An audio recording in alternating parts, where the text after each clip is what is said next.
I'm Kathy McAnally, and I'm coming to you from Bixby, Oklahoma. I have an Etsy shop called R&R Woven Treasures.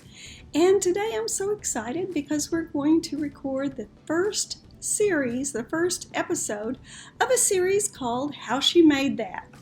And it's going to be over this table runner. It's a navy blue table runner, and it has this lovely edging on both sides. You can see the edging on both sides.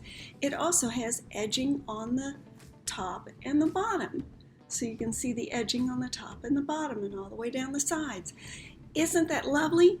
Now in this series, we're going to show you all three elements. We're going to show you the design phase, and then we're going to show you how it's woven on the loom, the actual production phase. And then the third phase is finishing, and we're going to show you how we do that as well.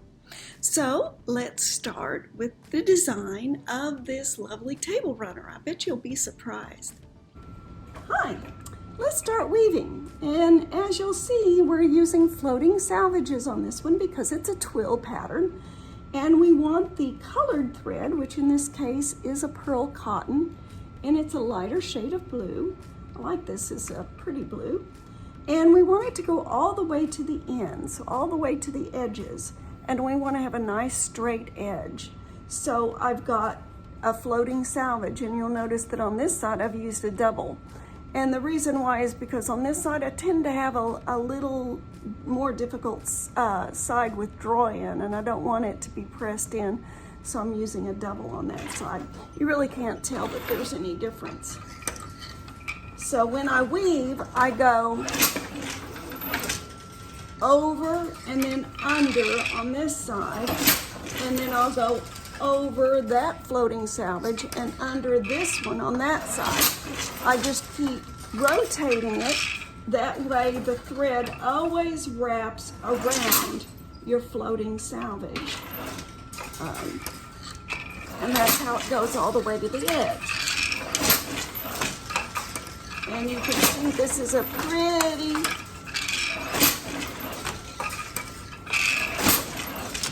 simple one to weave, and you can just keep on going and going and going.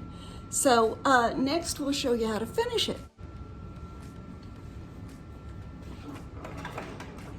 Hi, let's show you now how we end this beautiful twill piece here in this nice color of blue. We're going to start by introducing just the plain white. It's going to be the same color as the warp threads here, and it's an ivory, it's an off-white. I like to use the off-white. And what we're going to do is we're going to get it started with plain weave, which is basically just every other thread. And so to get it started here, we're going to reach out, and I like to have a tail on here that I'm going to tuck in there. So I'm going to leave just a little bit of a tail on there. And then we do plain weave is just every other thread, and it produces a really flat weave with no texture to it. It gives you kind of a contrast between your pattern and your plain.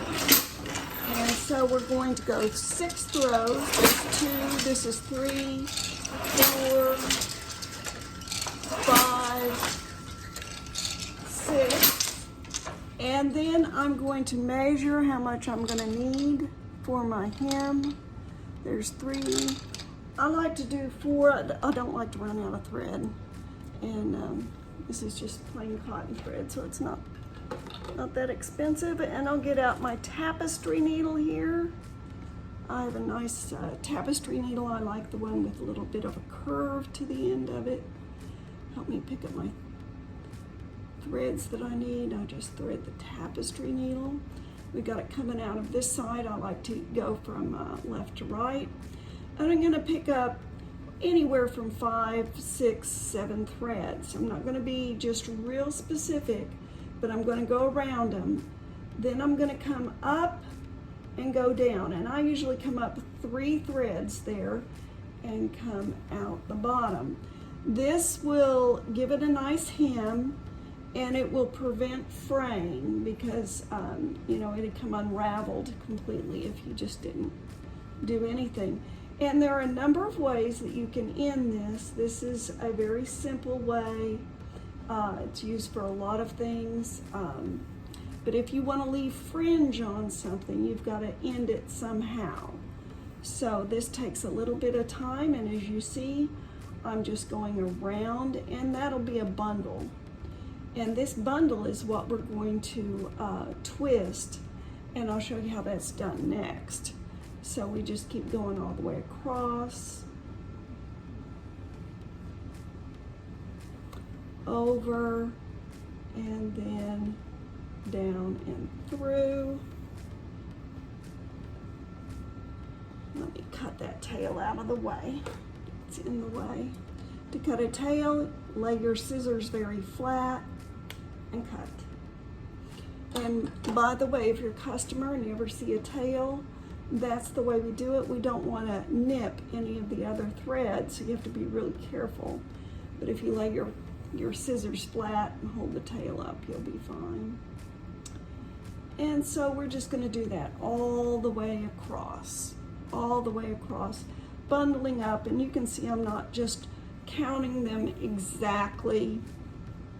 You know, that's one thing about something that's handmade. I could go in and count them exactly, but I'm not that particular. One thing nice with the plain weave is you can kind of tell. So I'm just going to go all the way across, and the next step is to fringe it. Wasn't that cool? I love weaving. It's so enjoyable. And you get to delve into centuries of history. So if you like this video in this episode of this series, like and subscribe. Help us out. You know, anytime you like or subscribe to whether it's a Facebook channel or Instagram or whatever, if it's a small business owner, that really helps us out and gets the message out. And the message that we want everybody to know is that weaving is fun. And it's not as difficult as a lot of people think. It's pretty easy, and it's enjoyable. There's so much creativity involved and so many weaving drafts to try. So like and subscribe. And don't forget to check out our Etsy shop at RNR Woven Treasures. You'll be surprised what a hand weaver can do. Thank you.